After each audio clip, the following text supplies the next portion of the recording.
This week on Vallo Vision News, a developing story out of Oklahoma where 3 people are dead after a shooting in a Walmart parking lot.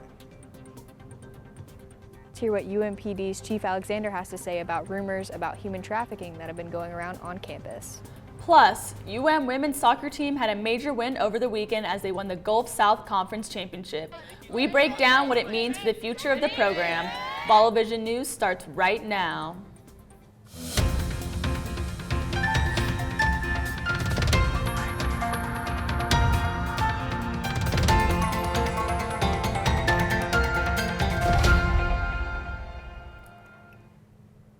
Hello and welcome to Vallo Vision News. I'm Michaela Franklin. And I'm Stephanie Michael. Thanks so much for joining us. At least 3 people are dead after a shooting in a Walmart parking lot in Duncan, Oklahoma. The Duncan Police Department said a man and woman were killed in a car parked at the Walmart. Another man outside the car was also killed. Police say the shooter is among the dead and killed himself. Investigators recovered a handgun from the scene.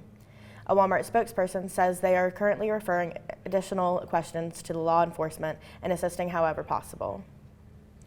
Students at a Southern California high school are struggling to deal with a deadly shooting on campus. The gunman died after shooting himself, so parents, students, and teachers may never know why he opened fire. Sarah Seidner has the story. Central Park in Santa Clarita, California. This is where parents came to reunite with their children after a school shooting at Saugus High School. The shock of that shooting has started to subside. Now, sorrow is setting in. A sign of sorrow and remembrance after tragedy. A makeshift memorial grows each hour after yet another deadly school shooting. This time, it happened at Saugus High School in Santa Clarita, California. Me and my friends were running up this hill and everyone was falling and just trying to get to safety. One of 14-year-old Nadia Fermansky's friends never had a chance to get to safety. 15-year-old Grace Ann Muehlberger was shot to death. She was such a pure person. It's so sad to see stuff like this happen so close to home, and to witness it firsthand is so terrible. And she was one of the sweetest people I've ever met, ever talked to. Also killed, 14-year-old Dominic Blackwell. 3 other students were wounded. Sheriff's investigators say it was the shooter's birthday. He had just turned 16 the day he opened fire, using the last bullet to shoot himself in the head. Sheriff Alex Villanueva said surveillance video revealed the shooter pulled the semi-automatic .45 pistol from his backpack and fired without saying a word, without missing a shot. In 16 seconds, he cleared a malfunction and was able to shoot 5 people and himself, so he seemed very familiar with firing the weapon. Investigators say the gun used in the killings was not registered, but 6 others recovered from the family home belonged to his deceased father. What has not been discovered is why. Suffice it to say, we did not find any manifesto, any diary that spelled it out, any suicide note, or any writings which will clearly identify his motive behind this assault. The deadly assault on this community is exacting a terrible toll. It lives on in the minds of the students, staff, and parents who endured it. It's so hard because the sound of the gunshots and the sights of everybody running just keeps replaying in my head. A terrible thing for a 14-year-old, a freshman in high school, to have playing over and over again in her head. But the school district says there is counseling available, and the community here in Santa Clarita is coming together like never before. Sarah, Santa Clarita, California. UMPD is addressing student concerns about possible human trafficking on campus after a Facebook post went viral. Vallo Vision News reporter Jamie Browder has our story. Students have been discussing rumors about human traffickers being on campus due to a Facebook post. Courtney Reynolds, the creator of the post, shared that he saw 2 suspicious vehicles watching people in the Davis parking lot. The post was shared across various social media platforms. I don't want to minimize anyone's concern by labeling as a rumor, because rumors, something may have some type of untruth or, are not weighted. This is a concern that's weighted, not just because it's a legitimate to the university or to universities, but it's legitimate across the nation. I mean, this is a concern that we have all the time of young people being abducted, and we do believe that sex trafficking is very serious and very real. Chief Alexander shared that while they haven't found any evidence of human trafficking going on campus, they have looked into every single report of suspicious activity. We have not experienced any incident so far on this campus. Chief Alexander confirmed that students have had their cars broken into recently around Davis Hall and urges students to make sure their cars are locked. UMPD suggests students keep themselves safe on campus by always sharing location with a friend, traveling in groups, and staying aware of surroundings. If you see suspicious activity on campus, you can report it to UMPD by calling 665-6155. You can also use that number to request a police escort if you need to travel alone across campus at night. recently held a supply drive to help homeless people in Central Alabama. Bins were set up in the Student Activity Center earlier this month for people to donate socks, jeans, underwear, and jackets. Montevallo graduate student Jessica Menser organized the drive. She said the items collected will go to shelters in the Birmingham metro area. As the holidays approach, now is a good time to think about those who are less fortunate. is hosting a Thanksgiving food drive for these less fortunate people. Accepted non-perishable food items include stuffing mix, canned vegetables, boxed potatoes, cranberry sauce, and more donations can be dropped off in Comer 101 Monday through Friday from 8 a.m. to noon, and Comer 102 Monday, Wednesday, and Friday from noon to 5 p.m. UM's women's soccer team made history this past weekend, winning the Gulf South Championship. On Sunday, the team won their second league title ever in program history. The Falcons touched the GSC championship last year, but came up short in a battle against West Florida. However, this year, the Falcons lifted the trophy after a 90-minute battle against Lee University. In addition to winning the league title, the women's team had their most conference wins in program history and their second ever bid to the national tournament. The Falcons will be watching the NCAA selection show this evening to see where they go for regionals. And our own Michaela Franklin is on that team. Congratulations, Michaela. Thank you so much, Stephanie. So how excited are you to be finding out where you're going to go this afternoon? I'm very excited. The past 4 years, I've always, admired and watched the NCAA Instagram account. They always repost the reveals of the D1 schools and the teams that get to find out, if they're in the regional tournament or not. And this year, we know for a fact that we're in the tournament. It's just a matter of where we're going, who we're playing, and what day it's going to be. And that's kind of the $1 million question now, to see how far we can get into the tournament. So yeah. That's very exciting. Yeah. Congratulations again. Thank you. Remember, there's always news 24/7 on our social media pages. Just search for Vallo Vision News on Facebook, Twitter, and Instagram for more stories throughout the week. Still ahead on Vallo Vision News, Washington is gearing up for another week of testimony in the impeachment inquiry. We'll take a look at who will be appearing before Congress. Plus, changing its stance, why Chick-fil-A will no longer give donations to companies with anti-LGBT views. And failing a class because of Facebook, how researchers say your social media habits can be hurting your GPA. We'll be right back. At Vallo, we invest in our students' futures, providing dozens of scholarships for freshmen and transfer students based on academic merit, leadership, community service, major, and financial need. We help every student get a world-class education. Visit youbelong@montevallo.com to learn more. Welcome back to Vallo Vision News. At least 8 current and former officials are set to testify this week in the impeachment inquiry against President Trump. The hearings come as new transcripts were released from a closed-door deposition with the top ambassador. Lauren Fox reports. 8 key witnesses are set to testify publicly in the impeachment inquiry this week, including Ambassador to the EU Gordon Sondland, who is emerging as the most pivotal witness in the proceedings. The member of my staff could hear President Trump on the phone asking Ambassador Sondland about the investigations. Ambassador Sondland told President Trump the Ukrainians were ready to move forward. In his closed-door depositions, former National Security official Tim Morrison, who is slated to testify tomorrow, said he knew of at least 5 direct conversations between Sondland and Trump, adding that Sondland was acting at Trump's direction.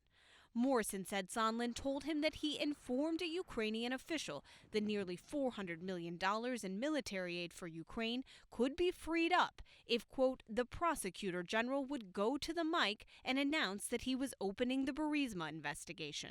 What we're talking about here is that the President of the United States used taxpayer-funded military assistance to pressure a foreign leader to help him in his re-election campaign. That is solicitation of a bribe. The Wall Street Journal reporting this morning on emails that show Sondland kept several Trump administration officials apprised of his effort, including acting White House Chief of Staff Mick Mulvaney and Energy Secretary Rick Perry. And as I've said from the beginning, I think this is not okay. The President of the United States shouldn't, even in the original phone call, be on the phone with the president of another country and raise his political opponent. But if you look at Sondland's testimony, which is also public, he says that the direction that he received from the President of the United States was no quid pro quo. President Trump again lashing out at another witness in a tweet. In a transcript released this weekend, Jennifer Williams, a State Department employee detailed to the vice president's office who listened to the July 25th phone call between President Trump and the Ukrainian president. She told impeachment investigators President Trump's request for specific investigations struck her as, quote, unusual and inappropriate. Vice President Mike Pence's office is making a concerted effort to distance itself from Williams, who is slated to testify tomorrow, releasing a statement emphasizing, quote, Jennifer is a State Department employee. Even though testimony is set for this week, House Speaker Nancy Pelosi has not announced a timeline for finishing up the inquiry. Meanwhile, a new ABC Ipsos poll released Monday found that 7 in 10 Americans think President Donald Trump's actions were wrong. Still ahead on Vallo Vision News, the CDC's new warning about antibiotic-resistant superbugs. Plus, this year's late Thanksgiving means a shorter holiday shopping season. How retailers are hoping to entice shoppers into their brick and mortar stores this year.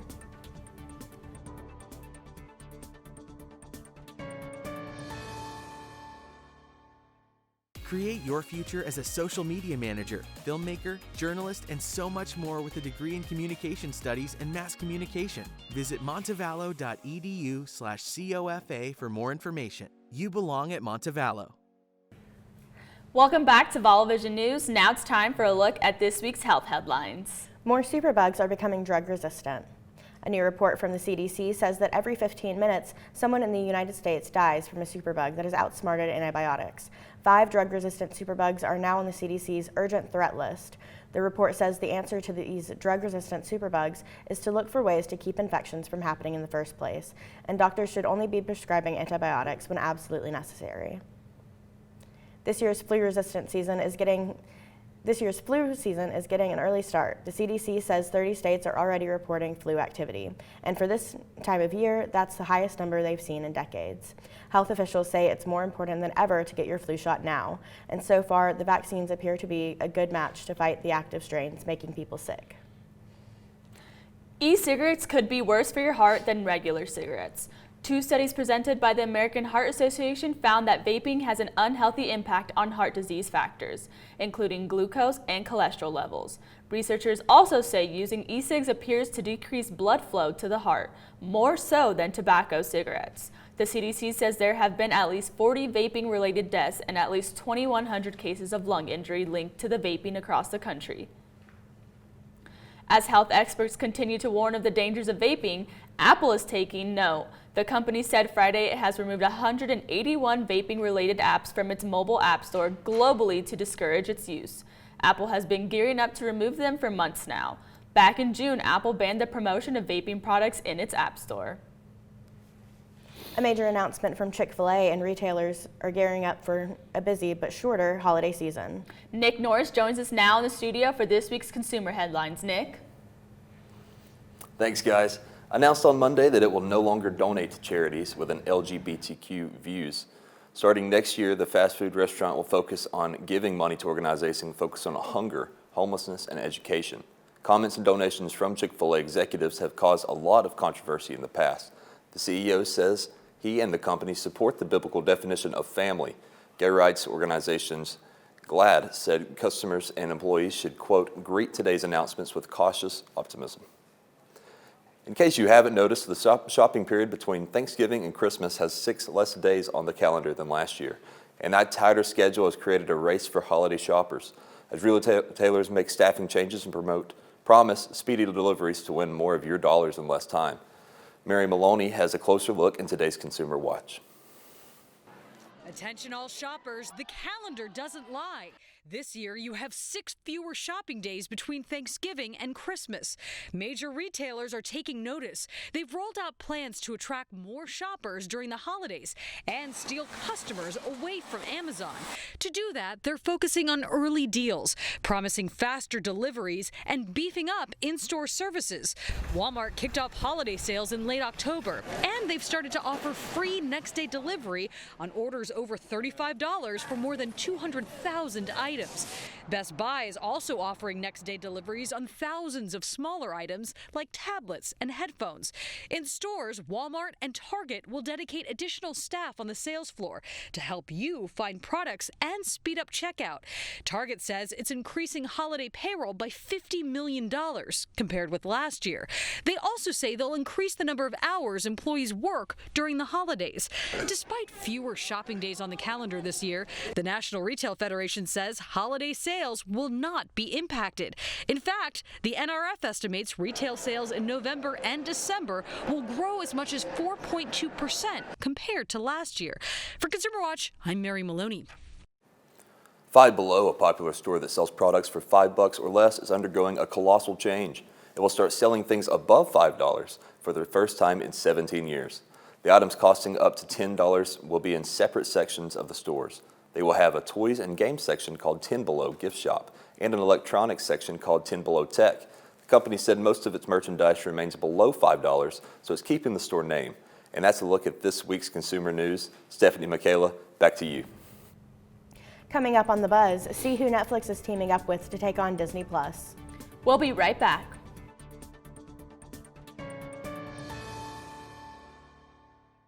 Vallo is listed as one of the most beautiful public college campuses, but it has so much more than good looks. It's been named a College of Distinction 7 years running. Plus, it offers 75 majors and the chance to belong to more than 90 campus organizations. Visit YouBelong at montevallo.com to learn more.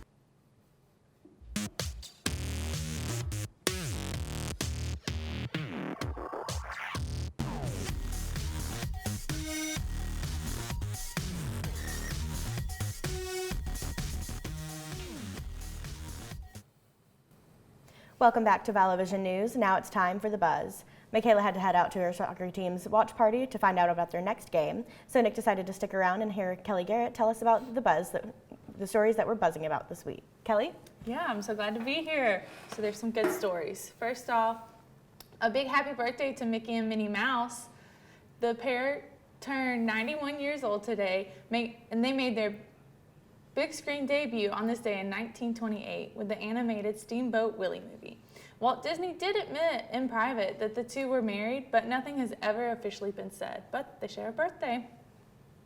And Netflix and Nickelodeon announced a deal last week in response to the launch of Disney+. The television giants are hoping to bring new content to the streaming world. Remakes like Teenage Mutant Ninja Turtles and a Fast and Furious series are already in the works. So, what are y'all looking forward to in a Nickelodeon and Netflix mashup? I was a big Nickelodeon kid. Yeah. Bigger than Disney, so I'm pretty excited for this. Oh, yeah. I'm still waiting for a Drake and Josh reboot, so I if that would doesn't love happen, I'm going that. to be upset. Surely An adult they will. Drake and Josh, I feel like they could help us get through some stuff. Yeah, that's what the world needs right now. Absolutely. Awesome. Well, researchers are saying if you want better grades, stay off Facebook. The University of Technology Sydney studied over 500 freshmen and found the more time they spent on Facebook, the worse their grades were. For example, students who reported using Facebook for 3 hours a day or more had test scores about 10% lower than those who used Facebook less often. With finals quickly approaching, this might be some good advice. So, what are y'all feeling? Do y'all use Facebook a lot? I feel like that tracks. Yeah. Like, the more I use Facebook, the less I'm doing schoolwork-wise. Exactly. I try to use it as a nice, mental break, and then I end up scrolling for hours, and it's just not good. Yep, I'm the exact same way. Of course. But Well, Twinkies are soon hitting the shelves in a new form. The Twinkie cereal will be available nationwide in December. This comes after the Twinkie shortage just 6 years ago. The cream-filled golden sponge cake is finally suitable for your morning sugar fix. And finally this week, a real-life Iron Man broke his own speed record for a body-controlled jet engine-powered suit. Richard Browning is a British inventor and built the suit entirely from a 3D printer. He reached speeds of more than 85 miles per hour, doubling his last record of 32 miles per hour. He says his new suit is lighter, stronger, and much smarter, which helped to break the record. So, would y'all be up for a ride in this suit? Yes, I would do it in a heartbeat. Oh man, I don't know, 85 miles an hour, that's pretty fast. It's really fast. Yeah, but if you get to pretend to be Iron Man, can't turn I think that it'd down. be worth it. Yeah, definitely. Well, that's all the time that we have for today's show. Remember, there's more campus and community news on our website. Just head over to vallovisionnews.wordpress.com to see more stories from mass communication student reporters throughout the week. Thanks for watching. We'll see you again next week.